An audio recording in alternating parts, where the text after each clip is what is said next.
the EWTN Global Catholic Radio Network presents Vatican Insider with Joan Lewis. Each week, Joan brings you news from inside the Vatican and the Church around the world, as well as interviews and answers to your questions. Now, here's the host of Vatican Insider, Joan Lewis. Welcome to Vatican Insider on this Thanksgiving weekend. I'll be off for a few days. No news segment this weekend, but my colleagues are putting together a best of. However, I do have some special words about Thanksgiving in Rome. With the exception of some COVID rules for gatherings in 2020, Thanksgiving Day in Rome is always very special. It is, of course, a special day for millions of Americans, wherever they live, be it overseas or in the United States. For me, as a Catholic and member of St. Patrick's Parish in Rome, the main ingredient of this day, so to speak, will always remain the same. Our morning Mass of Thanksgiving, at which the American ambassador to the Holy See always reads the annual Presidential Thanksgiving Proclamation. It's amazing to me how many Americans do not know of the Presidential Proclamation. George Washington issued the first such proclamation on October 3, 1789. It began and ended with a reference to God. Quote, "Whereas it is the duty of all nations to acknowledge the providence of Almighty God, to obey His will, to be grateful for His benefits, and humbly to implore His protection and favor." The President then assigned a special day that year, quote, "to be devoted to thanking God for His beneficence," unquote. For many years now, the turkey part of my day happens at the Pontifical North American College. Thanksgiving is one of the more special days at NAC, and it always begins, as Thanksgiving should, with Mass. Last year, the Mass was changed from morning to 5 p.m. After Mass, a full turkey meal with Italian additions of antipasto and divine ravioli is on the menu. Seminarians, priests, and their guests gather at what they call state tables. For example, Ohio seminarians and friends and family members sit at a table decorated with all things Ohio. The same for Texas. And by the way, Texans do things in a big way. The same for California, Pennsylvania, etc., etc. Fifth-year students, those who are ordained priests and have returned to Rome for a fifth year of studies, usually serve the meal. The U.S. Ambassador to the Holy See once again reads the Presidential Proclamation. Another possibility for a full turkey meal is Home Bake's Jessie Smeal. Jessie has been taking orders for weeks for those who pre-order a full turkey dinner, be it for just a couple or 6 people. Some of those who order turkey dinners are even seminarians. Turkey lunch or takeout is at the Monteverde home-baked location. Jesse is also a terrific pastry chef, and he works around the clock, baking the traditional Thanksgiving desserts. You have to place your order early, of course. He's only one person, but I do know he sleeps very little for 4 or 5 days. I'll be enjoying several days off, Thanksgiving Thursday and Black Friday, EWTN's gift to staff members at this time of year. Just another reason to be both happy and grateful. As I prepare this segment, it is before Thanksgiving Day, but I want to tell you that I will remember all of you, my blog readers, TV viewers, and radio listeners, at Mass Thanksgiving Day, praying for your health, happiness, spiritual well-being, and special prayer intentions. Now following is my personal prayer of thanksgiving. I hope you might see yourself in my words. Dear Lord, how have you blessed me? Let me count the ways. My wonderful family, my beautiful faith, my ocean of friends, the friends throughout your great universe whom you have brought into my life. Does a day pass you do not bring some unique new person into my life? The newest member of my wonderful large family? A friend from another country? Perhaps another wonderful seminarian or priest, added to the many who have made my life and faith so fulfilling. The list is very long. Does a day pass that I am not enriched and blessed by some amazing event that you placed on my path as a learning moment, a time of prayer, a period of silent thanksgiving? You blessed me by enriching my faith over the years, allowing me to work for you every day, to bring your word and your teachings and your truth to so many. My words, by comparison, are very insignificant, but truly heartfelt. I am filled with both thanksgiving and joy as I write these words, as my mind's eye overflows with images of each family member, of friends here in Rome and around the globe, of the magnificent events that daily fill my life. I sign most emails and letters with God bless, and under that I write Joan. But silently I read it as God bless Joan. And you have blessed me. Heartfelt thanks. And thank you for the beauty of the earth, for the beauty of the earth, for the beauty of the skies, for the love which from our birth over and around us lies. Lord of all, to thee we raise this our grateful hymn of praise. For the beauty of each hour, of the day and of the night, hill and vale and tree and flower, sun and moon and stars of light. Lord of all, to thee we raise this our grateful hymn of praise. For the joy of human love, brother, sister, parent, child, friends on earth and friends above, pleasures pure and undefiled. Lord of all, to thee we raise this our grateful hymn of praise. Now, of course, that was part of a Christian hymn composed many years ago by Folliot S. Pierpont. Welcome to the Q&A, which today is about the Feast of Christ the King. I've been asked by many, how long has this been in the church? Well, now I'll tell you.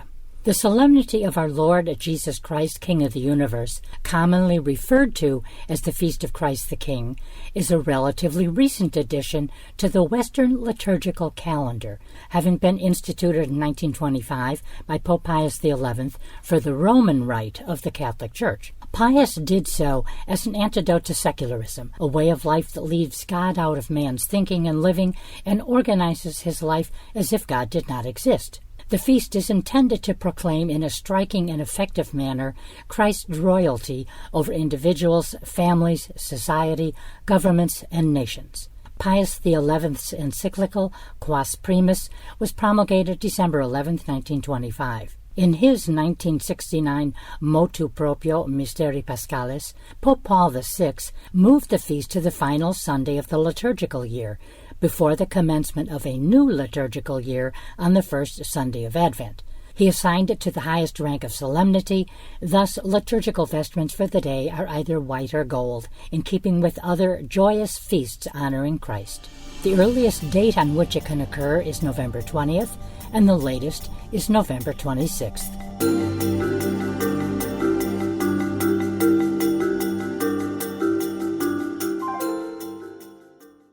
He is honored by the Church as a saint with the title Second Apostle of Germany. Matthew Bunsen and the Doctors of the Church. The Dutch-born Jesuit St. Peter Canisius was one of the key figures in restoring the Catholic faith in Germany during the Protestant Reformation. He is renowned for his catechism and also for his founding more than 40 universities that proved bastions of Catholicism across Central Europe. He died in 1597 and was named a doctor in 1925. To find out more, visit EWTN.com and click on Catholicism. The EWTN on-demand platform features 50 new podcasts every week, as well as an ever-expanding library of audio and video content. For Catholics who want to learn more about their faith, simply using their mobile device, computer, or TV. Your favorite EWTN programs are available 24/7. Visit EWTN.com and click On Demand. EWTN is the Global Catholic Network. This is a Pro-Life Minute with doctors Stephen and Gracie Christie. Here's a pro-choice argument that always makes me cringe. A fetus or embryo is not alive, it's just a clump of cells, and nobody really knows when life begins. What's your answer to that? Sure. Whether or not something is alive is not a matter of philosophy or religion or politics or personal introspection. What is alive or living is a purely scientific question that science has fully settled, and it's spelled out in nearly every embryology and biology textbook used in just about every medical school the world over. There's overwhelming scientific consensus that from the moment of conception, an embryo fulfills all 8 criteria of biological life. That's right. Criteria like the capacity for growth and metabolism, being responsive to stimuli, reproductive capacity, and homeostasis. So why don't we stick to the most basic scientific facts in this debate? Life begins at conception. Is prayer powerful? St. Alphonsus Liguori put it this way: he who prays will be saved. He who does not pray, well, you get the point. Prayer can bring us salvation. It's the means of putting us into communion with God, and God can do all things. The more our will lines up with the will of God, the more powerful our prayers, and the simpler they become ultimately. Be it done to me, Lord, according to thy word. That's the prayer God will always answer. Welcome back to Vatican Insider. Here's Joan Lewis. Welcome once again to Vatican Insider, to the interview segment. I have a very special guest today who's also a very good friend, and that's Father Matt Berrios. He's a Paulist priest, and most of you know from other programs, from things I've written, that the Paulist Fathers have been in Rome 99 years, and they've been administering to the Catholic American community and other English language residents or visitors. So we now have two Paulist priests at St. Patrick's. That's Father Steve Petroff and Joe Ciccone. But our third Paulist, Father Matt, is studying at the Pontifical Oriental Institute, which is part of the Jesuit-run Gregorian. So welcome, Matt. Oh, so good to be here, Joan. Thank you for having me. Well, it's about time I started looking at something as difficult for some people as the Oriental churches, because I know whenever I've written about it or posted something on Facebook, people say, are they Catholic? And of course, that's exactly what you're going to tell us. Now, the Jesuit-run Gregorian University, of course, was founded by St. Ignatius himself. It began as the Roman College in 1551 and was the first Jesuit university in the world. And actually, St. Ignatius envisioned a university of nations for the defense and propagation of the faith. And so, of course, here as we sit, the university is 460 years old. This University of Nations is something we see. I've studied there. I took Spanish in the sense of students coming from the different countries, which you'll tell us about. Now, the Pontifical Oriental Institute is part of the Greg, and that was founded by Benedict XV in 1917. But why don't I let you tell us what it's about, but first define Oriental churches? Sure. Well, in the most basic way of understanding it, the Oriental churches are those churches either that are in communion with the Holy Father here, with the Catholic Church, or are part of what we describe popularly as the Eastern Orthodox or Oriental Orthodox churches, or Syrian Church of the East. And essentially, they are the churches that grew up in what you could say is the eastern part of the Roman Empire. And so they, in their expressions of the faith, have oftentimes a Semitic flavor. They have a homegrown flavor, I guess you could say, based either on the culture, the language, the sensibilities of the people. So it's a really varied phenomenon there. I worked at the Vatican for many years, and I didn't always understand what Oriental or Eastern churches. I think sometimes if you say Oriental or Eastern, you think of the Orient. You think of Japan, you think of China, you think of Korea, nations in the Orient. We're really, like you said, talking the Middle East, where obviously Christianity was born. But then, on my first trips to the Holy Land and to the Middle East, I realized we're talking about the Chaldean, because I spent quite some time in Iraq. The Chaldean is an Oriental church, and the Maronite and the Melkite. These are some of probably the more well-known rites, and certainly the Syrian the Catholic, ones. yeah. What's interesting is actually that when we say Eastern Church, actually up until maybe about the 13th century, maybe a little later, the churches, the Syrian Church of the East in particular, actually stretched all the way through China, all the way to Japan. I did And so not know that. actually, when we say Eastern, we mean historically most of Asia, because it also includes Christians in India that always receive their tradition and their bishop from St. Thomas. Yeah. Exactly. It's funny because I did not know that about the history. So what does the Institute offer? Why do we need a Pontifical Oriental Institute? Well, I would say that the justification you can really find in the events surrounding the founding of the Orientale. Essentially, in 1917, you had the Ottoman Empire, which was basically dissolving in World War I, the sick old man of Europe, as they called it, and most of the Eastern Christians lived under the dominion. Obviously with the exception of a lot of the Slavic churches, most of them lived under the dominion of the Ottoman Empire, and they were experiencing, as we know historically, a lot of difficult situations: the Armenian genocide, the Assyrian Christian, and Pontic Greek genocide. And so basically you had a world in turmoil as far as Eastern Christianity was concerned.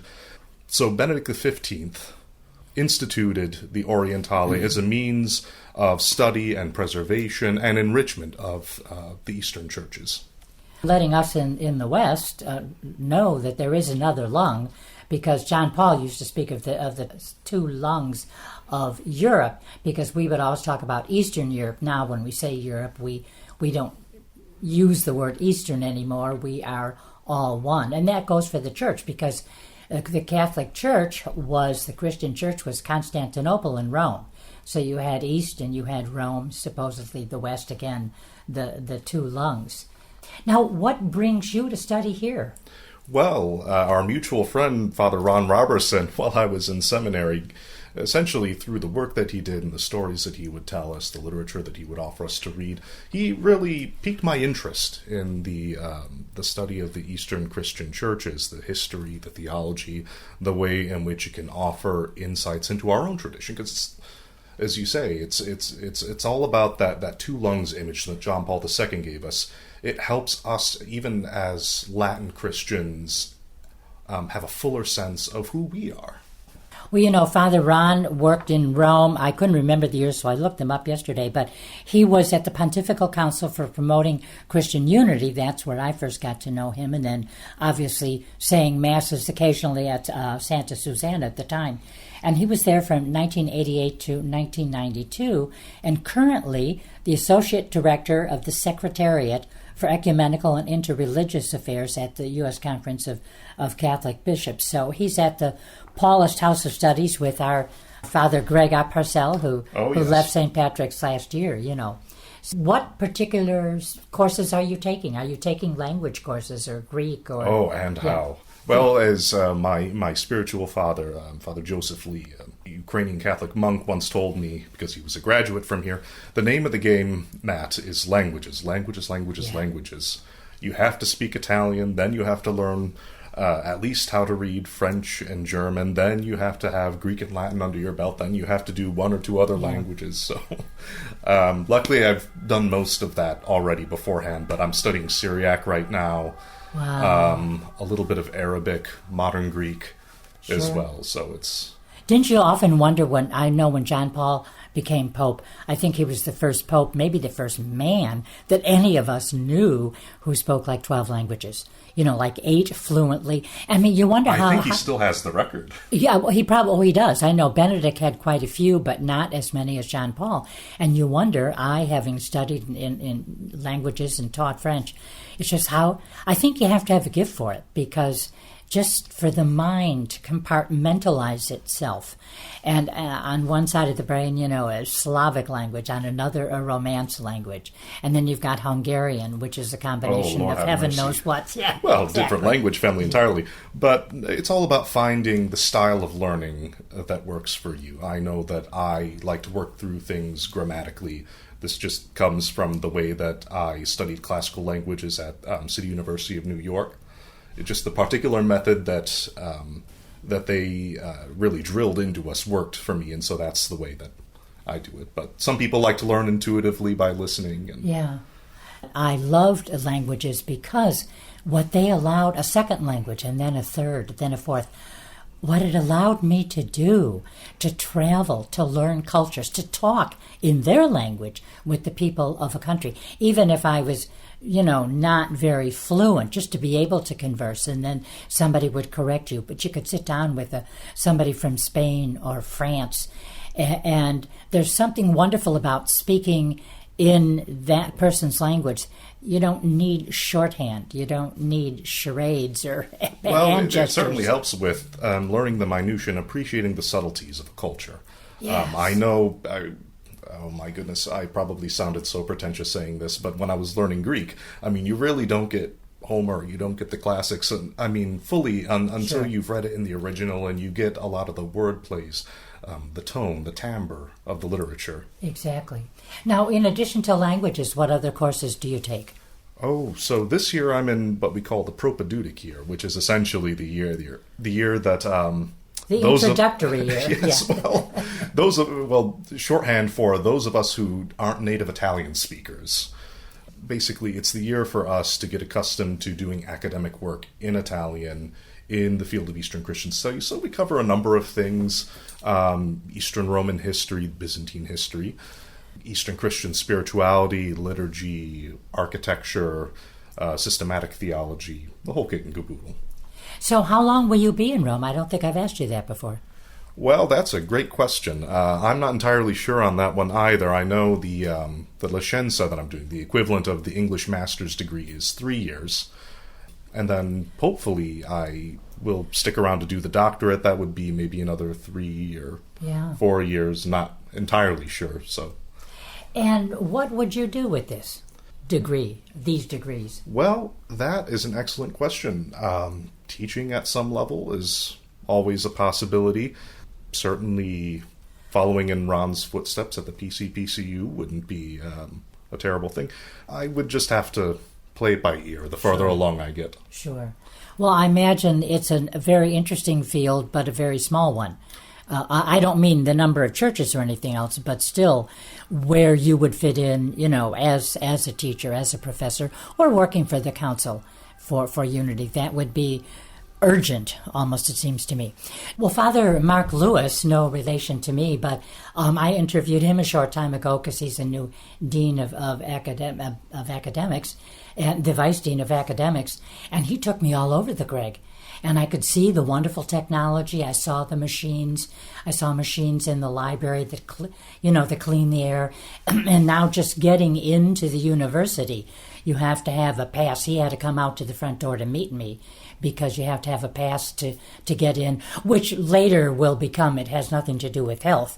Now I think it does measure your temperature. Yes. Correct. Yeah. Mm-hmm. And so later it won't have anything to do with health. It's just if you get in the university, you can show your ID card in these scanners. And if you're just a guest like I would be, then you go to the office and meet the person you're there to see. Now, tell me about who your classmates are. They're from pretty much all over the world, or all over the world of Eastern Christianity and beyond. Most of them are actually from the countries of origin for a lot of these Eastern Christian churches, from Lebanon, from Ukraine. We even have a couple, I think we have one or two from Russia. We have a whole group from Romania, from the Kerala region, who are from the Syro-Malabar Church. We have a couple of Armenians, so it's really varied. 2 Americans, of course. Okay. Well, for Father Matt, what will you take home? What are you taking home now from your meetings with these people from so many countries and cultures? My friendship with them, which is, in one way, really what ecumenical work is largely about. The theological dialogue is important, but it's actually the connection and goodwill, the friendships that you make with members of other churches, that there's a communion of love that exists first, upon which you do all the theological heavy lifting. It has to be great, though, to sit down with someone from the Chaldean, the Melkite, the Maronite, the Syriac, traditions, the rites, and learn a lot more that maybe a textbook isn't going to give you.